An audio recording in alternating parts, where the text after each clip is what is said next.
একটি কবিতার কণ্ঠে বলতে চাই, আমি চির দুর্দম, দুর্বিনীত, নৃশংস, মহাপ্রলয়ের আমি নটরাজ, আমি সাইক্লোন, আমি ধ্বংস, আমি মহালয়, আমি অভিশাপ, পৃথ্বী। এইরকম একটি ভাইয়ের কণ্ঠেই আজকে আমরা শুনতে যাচ্ছি যাত্রাবাড়ির ভূমিপুত্র এবং জুলাই বিপ্লব পরিষদের প্রতিষ্ঠাতা এবং জুলাই বিপ্লব পরিষদের স্থায়ী কমিটির সদস্য শাহনাজ ফাহাদ ভাই আমাদের সাথে এখন ফিনল্যান্ড থেকে যুক্ত হবেন। তার মূল্যবান বক্তব্য দেওয়ার জন্য আমি অনুরোধ করছি, তিনি আমাদের সাথে প্রজেক্টের মাধ্যমে যুক্ত হবেন। আমি মাননীয় উপদেষ্টাকে একটু স্ক্রিনের দিকে তাকাতে বলবো, কারণ আমাদের স্থায়ী কমিটির সদস্য সুদূর ফিনল্যান্ড থেকে আমাদের আপনার জন্য অপেক্ষা করে চেয়ে আছেন। তার বক্তব্য শোনার জন্য অনুরোধ করবো সবাইকে। আমাদের উনি শেষ, তারপর আমরা উপদেষ্টার কাছ থেকে মাননীয় উপদেষ্টার কাছ থেকে বক্তব্য শুনবো। ধন্যবাদ।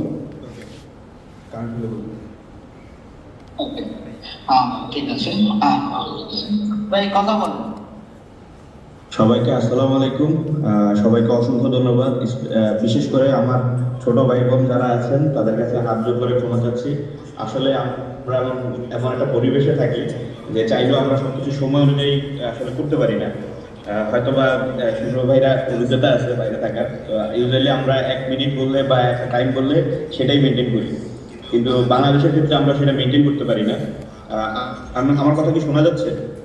Clear clear. আচ্ছা, প্রথম কথা হচ্ছে আমার কিছু ক্ষোভও আছে এবং কিছু জিনিসও আমার বলার প্রয়োজন আছে, এবং আমি ঠিক বরাবর 3 মিনিট সময় নেব। 3 মিনিটের ভিতরেই শেষ করে দিব। আমার ছোট ভাই বোনদেরকে আবারও বলতেছি অসংখ্য ধন্যবাদ। শুনো, আজকে যারা আমরা এখানে তোমার চোখে জুলাই প্রবন্ধ প্রতিযোগিতায় অংশগ্রহণ করেছি, আমাদের অনেক কষ্ট হয়েছে তাদের মধ্যে থেকে সেরা 10 জন করে প্রত্যেক বিভাগ থেকে ভাগ করা, এবং অনেক জায়গায় এমন ছিল যে আমরা বিভিন্ন ক্রাইটেরিয়া অ্যাড করে সেগুলোকে আমরা ঠিক করতে হয়েছে। এটা আমাদের জন্য চ্যালেঞ্জ ছিল। তো প্রতিযোগী সবাই ভালো করেছে, যে 10ম হয়েছেন তার কোয়ালিটিও যে প্রথম হয়েছেন তার থেকে খারাপ না। তো সেইটার জন্য সবার জন্য একটা করতালি দেয় আমরা, যারা যারা অংশগ্রহণ করছে, যারা যারা সবাই একটা করে করতালি দেয় আমাদের এই ভাই বোনদের জন্য। দ্বিতীয় জিনিস হচ্ছে আমরা যেই প্রোগ্রাম করেছি এবং প্রোগ্রাম করার প্ল্যান করেছি সেটা হচ্ছে জুলাইতে। বিভিন্ন কারণে ফান্ডিং বা বিভিন্ন ইস্যুর কারণে আমরা এই পর্যন্ত আগস্টে এসে আমাদের প্রোগ্রাম করতে হয়েছে, প্রায় আগস্ট শেষের দিকে। হয়তোবা আমরা আরো বছর অভ্যুত্থানের সময় ফিনল্যান্ডে থাকাকালীন সময় আমরা এখানে আন্দোলন করেছি, এবং দেশেও আমি 24 তারিখে ব্যাক করার পরও মোটামুটি চেষ্টা করেছি যাত্রাবাড়িতে যারা ছিল তাদেরকে সক্রিয় করার জন্য। একটা বাজে বিষয় হচ্ছে যে আমরা অনেক সময় বলি দিল্লির হেজমনি ভেঙেছি, দিল্লিটাও ভাঙবো বা কলকাতার সংস্কৃতি ভাঙবো।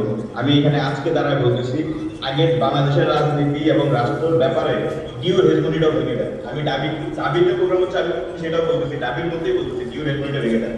যাদের সাথে জমিনের সম্পর্ক আছে, মাটির সম্পর্ক আছে, তাদেরকে নিয়ে কিভাবে রাষ্ট্র সংস্কার করবেন সেটা চিন্তা করে। এবং সর্বশেষে আমি একটা কথা বলতে চাই, আমরা এখনো প্রায় 40 থেকে 50 হাজার টাকার মতো হয় হবে, যদি মনে হয় খুব উপকার হবে। পরবর্তী সময় যখন আমরা অনেকে জর্জ ওয়েলের অ্যানিমাল ফার্ম তো করছি, তো সেইখানে যখন পরবর্তী যে সিচুয়েশন হয়েছে এটাই হয়েছিল আসলে। আমি চেষ্টা করেছি অন্তত যাত্রাবাড়িকে তার স্টেকটাকে নিয়ে দেওয়ার জন্য, যাত্রাবাড়ি যাতে তার স্টেকটা বুঝে পায়। এবং বাংলাদেশের প্রথম সম্মিলিত স্মৃতিফলক বেসরকারি উদ্যোগে যাত্রাবাড়িতে হয়েছে। কিন্তু এই সংগঠনটাকে এবং সংগঠন কি কাজ করতেছে অনেকে জানে না।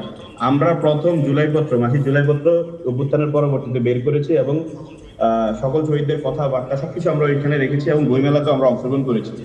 আমরা চেষ্টা করি সবার কাছে রিচ করার জন্য, আমরা চেষ্টা করি ভালোভাবে অভ্যুত্থান পরবর্তী সময় যে ইতিহাসের বিনির্মাণ সেই জায়গাটাতে যাতে আমাদের স্টেক থাকে এবং আমরা সেই কাজটা করতে পারি, যাতে আমাদের বিপ্লবটা বেহাত না হয়, তার জন্য সর্বোচ্চ চেষ্টা জুলাই বিপ্লব পরিষদ করতেছে। রাজনৈতিকভাবে শতমত শতপথ হইতে পারে, কিন্তু আমরা সবাই জুলাইয়ের শক্তি, আমরা সবাই 71-এর শক্তি। সেই জিনিসটা আমাদেরকে রিয়েলাইজ করতে হবে, এবং আমাদের প্রতিযোগিতা যাতে কোনো সময় এমন না হয় আমরা একজন আরেকজনের মুখ দেখা দেখি বন্ধ না করি। সর্বোপরি শেষ করতেছি, আমরা একটা লাইন বলি, ভূমির সাথে জুড়ে নাই তার সাথে আমরা নেই। ভূমির সাথে যারা জুড়বে না তাদের সাথে আমরা নেই। কোথাও থেকে ওই আসবে, সেই ওই অনুযায়ী আমাদের চলতে হবে। সেটা এই জেনারেশন বা জেনজি জেনারেশন এটা মানে না, এবং এটা আমরা ভেঙে দিচ্ছি।